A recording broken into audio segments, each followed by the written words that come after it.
Halo semuanya, selamat datang di instalasi budidaya air payau Banjarkemuning Sidoarjo. Di video ini kami akan mengenalkan bagaimana instalasi ini bekerja sebagai pusat pembinaan, riset, dan pelatihan perikanan air payau di Jawa Timur. Wilayah Banjarkemuning sendiri merupakan salah satu sentra tambak tertua di Sidoarjo, terkenal dengan budidaya bandeng, udang rindu, udang faname, dan kini juga pengembangan ikan nila salin. Foto ya, ditambah ya.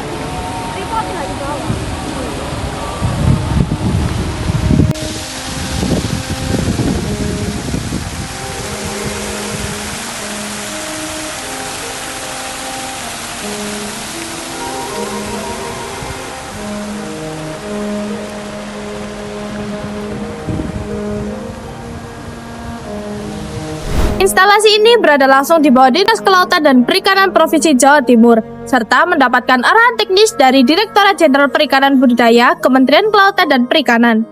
Peran pemerintah sangat besar, terutama untuk memastikan masyarakat tambak memiliki akses pada teknologi baru, pelatihan, dan informasi yang benar.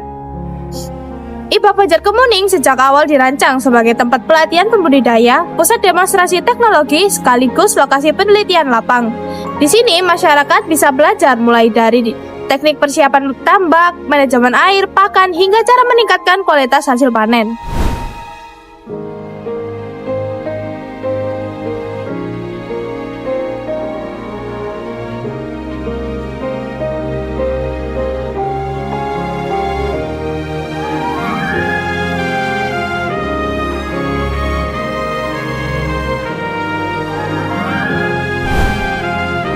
Untuk menghasilkan ikan budidaya yang berkualitas, IBAB menerapkan standar CPIB atau cara budidaya ikan yang baik sebagai standar budidaya, serta CPIB atau cara pembenihan ikan yang baik sebagai standar mencari benih ikan.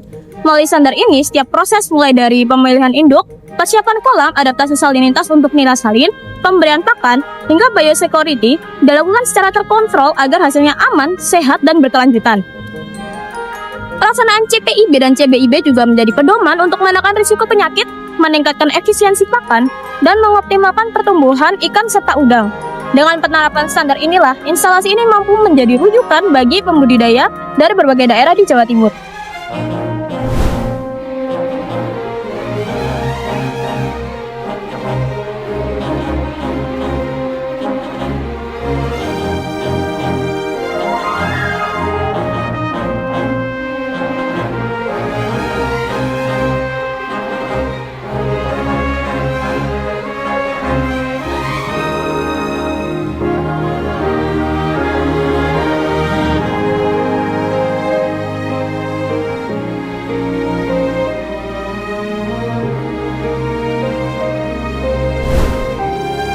IBAB dilengkapi berbagai fasilitas seperti kolam budidaya skala uji, kolam pemeliharaan multisalinitas, hektik kecil, laboratorium uji kualitas air, serta area tambak percobaan.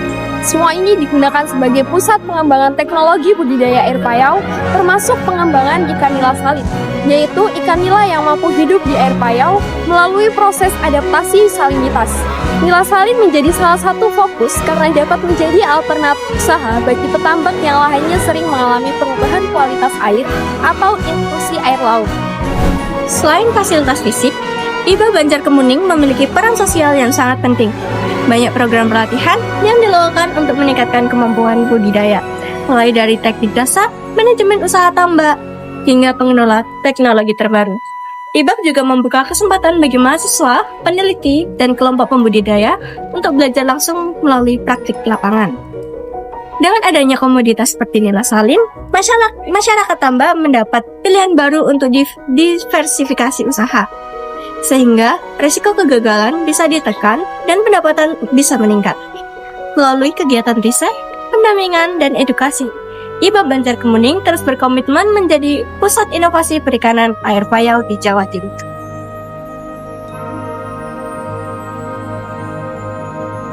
Bagaimana pengaruh frekuensi pemberian pakan terhadap pertumbuhan ikan nila salin di sini ya? Jadi kalau kita ngomong masalah frekuensi pemberian pakan. Jadi pemberian pakan itu tekniknya itu banyak sebenarnya. Ada secara ad libitum atau secara normal. Kalau ad libitum itu pemberian pakannya itu secara terus menerus hingga kenyang. Ketika udah kenyang itu stop. Nah, kalau kayak gini biasanya di pagi dan sore. Nah, perhitungannya nanti ada namanya feeding rate sebelum kita menentukan apa namanya takaran pakan. Nah, feeding rate diambil itu dari total biomasa. Jadi ketika total biomasanya itu sudah diketahui, nah baru kita memasukkan rumus FR-nya. Ketika sudah ketemu biomasa, rumus FR-nya, kemudian tinggal dijumlahkan, nanti muncul pemberian pakan selama 1 hari. Nah, dari budidaya nanti udah ketemu 1 hari, perihal frekuensi itu nanti mengikuti teknisinya. Teknisi itu mau pemberian 1 kali dalam 1 hari, 2 kali dalam sehari, atau 3 kali, ya itu namanya frekuensi. Kayak gitu. Jadi pemberiannya tetap di total. Jadi dari ketahuan biomasanya kita udah mengetahui pemberian pakan dalam 1 hari. Nah, ketika udah tahu dalam 1 hari, munculnya itu tadi frekuensi.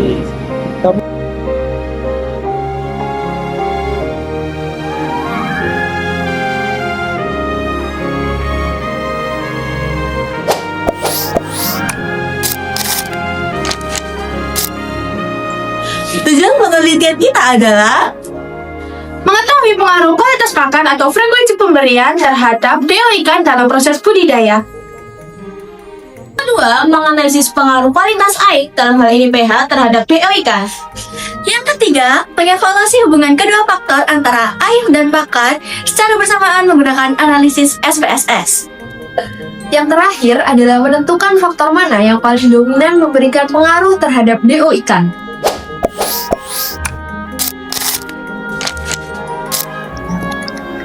Setelah melakukan penelitian, kami akan menganalisis pada 2 variabel utama yang diduga memengaruhi DO, yaitu pH sebagai variabel independen ke-1 atau X1 dan frekuensi pakan sebagai variabel independen kedua atau X2.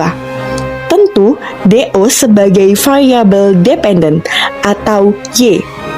Data kami peroleh 36 hari pengamatan di IBAB Banjarkemuning. Setiap waktu dicatat nilai pH, jumlah frekuensi pakan, sekaligus DO pada kolam ikan nila salin. Data ini memiliki variasi luas, mulai frekuensi pakan 0 hingga 1067 kali, pH 7,55 hingga 8,60. Dan DO 2,09 hingga 4,34 mg per liter. Data tersebut kemudian dimatrikskan dan diolah menjadi analisis deskriptif, korelasi Pearson, regresi linear berganda, hingga uji asumsi klasik yang akan kami jelaskan.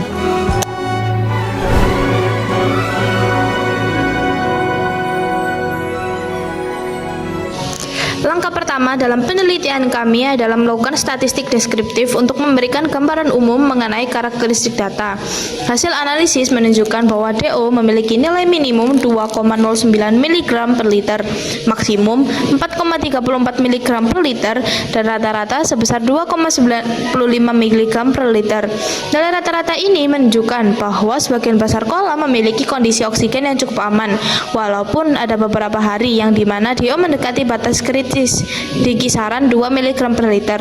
Standar deviasi DO sebesar 0,72 menandakan bahwa terdapat fluktuasi yang cukup jelas dari hari ke hari. Selanjutnya, untuk pH, nilai rata-rata berada pada angka 8,25 dengan variasi cukup kecil. Ini menunjukkan bahwa kondisi air cenderung stabil dan sedikit basah. Kondisi pH seperti ini masih berada dalam batas toleransi ikan nila, tetapi tetap memiliki potensi mempengaruhi kelarutan oksigen. Untuk frekuensi pakan, nilai rata-rata 448,44 menunjukkan bahwa pemberian pakan sangat bervariasi, dan variasi yang sangat besar ini tercermin dari standar deviasinya yang mencapai lebih dari 360. Variasi frekuensi pakan yang sangat besar ini bisa disebabkan perbedaan manajemen pakan atau penyesuaian pakan berdasarkan kondisi ikan dari hari ke hari. Statistik deskriptif ini penting sebagai tahap awal karena membantu memastikan bahwa data cukup variatif dan layak untuk dianalisis lebih dalam menggunakan uji hubungan atau uji pengaruh.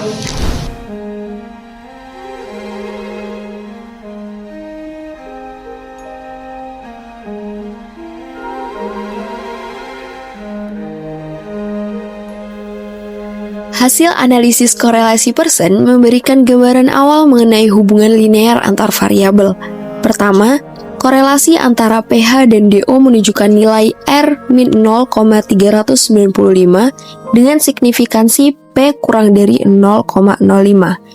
Ini berarti hubungan antara keduanya bersifat negatif dan signifikan.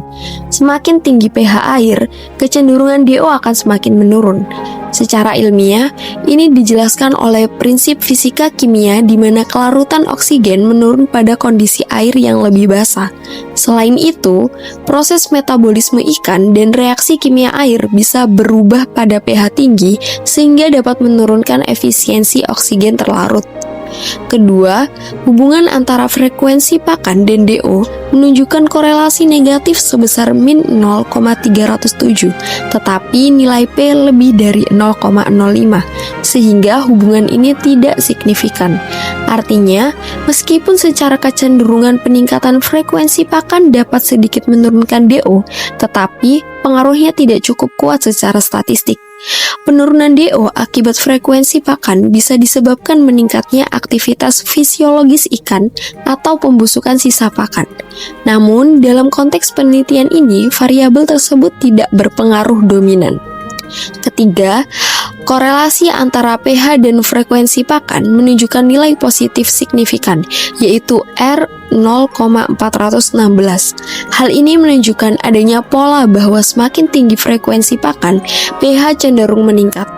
Hal ini bisa terjadi karena interaksi biologis seperti respirasi ikan dan perubahan komposisi air akibat sisa pakan yang dapat memengaruhi tingkat keasaman air.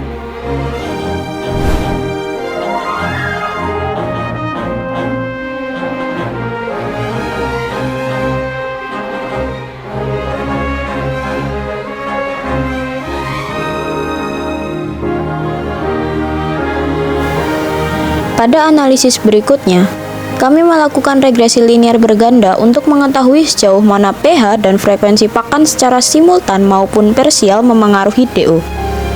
Persamaan regresi yang diperoleh adalah DO sama dengan 10,005 ditambah minus 0,837 pH ditambah minus 0,000 frekuensi pakan. Koefisien pH sebesar minus 0,837 menunjukkan bahwa setiap kenaikan 1 unit pH dapat menurunkan DO sekitar 0,837 mg per liter. Nilai signifikannya mendekati batas 0,05 sehingga pH merupakan variabel yang cukup penting dalam memengaruhi DO. Untuk frekuensi pakan, koefisien regresi bernilai sangat kecil dan tidak signifikan, sehingga pengaruhnya terhadap DO relatif lemah. Uji simultan melalui ANOVA memberikan nilai F sama dengan 3,639 dan P sama dengan 0,037, yang berarti model regresi ini signifikan secara keseluruhan. Dengan kata lain, pH dan frekuensi pakan secara bersama-sama berpengaruh terhadap perubahan DO. Nilai R pangkat 2 sebesar 0,181 menunjukkan bahwa model mampu menjelaskan 18,1% variasi DO. Sedangkan sisanya 81,9% dipengaruhi faktor lain seperti suhu air, salinitas, kualitas sirkulasi, kepadatan ikan, atau parameter kimia lainnya. Selain itu, Uji asumsi klasik menunjukkan bahwa data residual terdistribusi normal. Tidak terjadi multikolinearitas karena nilai VIF kurang dari 10 dan pola residual menunjukkan homoskedastisitas. Dengan terpenuhinya uji ini, model regresi dapat digunakan untuk interpretasi karena memenuhi asumsi dasar regresi linear. Berdasarkan seluruh analisis yang telah dilakukan, dapat ditarik beberapa kesimpulan penting. Yang pertama, pH terbukti menjadi variabel yang memiliki pengaruh paling nyata terhadap DO. Nilai pH yang semakin tinggi dapat menyebabkan DO menurun, sehingga pengelolaan pH harus dilakukan secara cermat dalam praktik budidaya nila salin.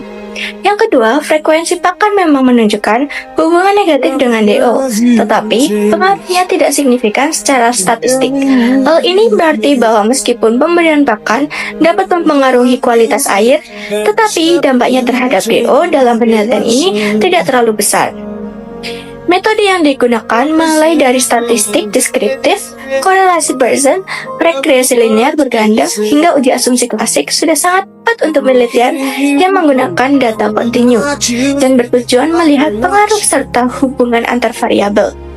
Kami tidak menggunakan ANOVA, regresi logistik, dummy, variabel, maupun uji goodness or fit. Tentu karena metode-metode tersebut tidak sesuai dengan karakteristik data dan tujuan penelitian. Secara praktis, hasil penelitian ini memberikan informasi penting bagi pengelola kolam budidaya, yaitu perlunya menjaga stabilitas pH pada kisaran optimal agar DO tetap memadai. Pengelola pakan tetap penting, namun tidak menjadi faktor utama yang mempengaruhi DO. Secara langsung, demikianlah rangkaian hasil penelitian kami. Semoga penelitian ini dapat memberikan manfaat dalam pengelolaan kualitas air di budidaya ikan nila salin. Terima kasih.